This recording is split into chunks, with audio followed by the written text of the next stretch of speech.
Enlargements with positive fractional scale factors in 151 seconds. Let's go.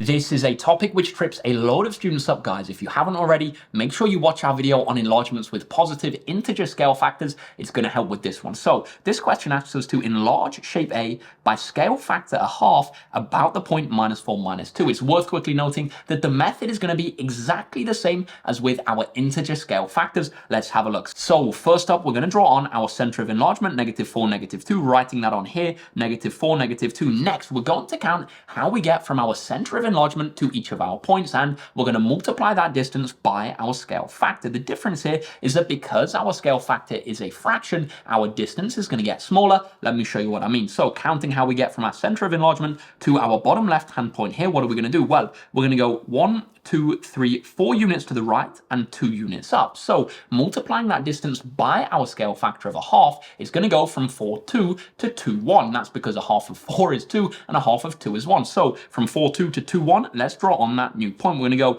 2 units to the right, 1 unit up, and this is going to be our new bottom left hand point, drawing that on here. Now we can do that with another point. Let's take this point, for example.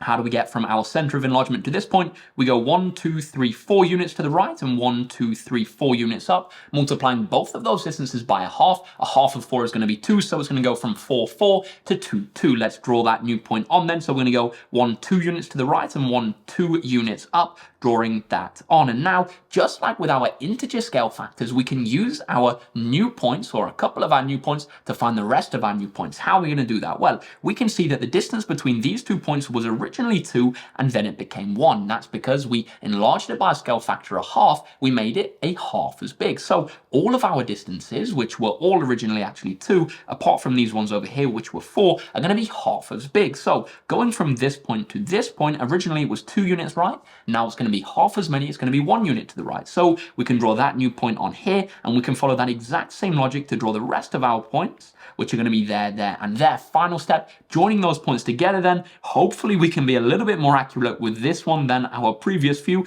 drawing these on, joining our points together, and we can see that our new shape is going to be just like this. Remember, guys, all of our distances are now half as big as they were before, and our overall shape is also exactly half as big as it was before the enlargement.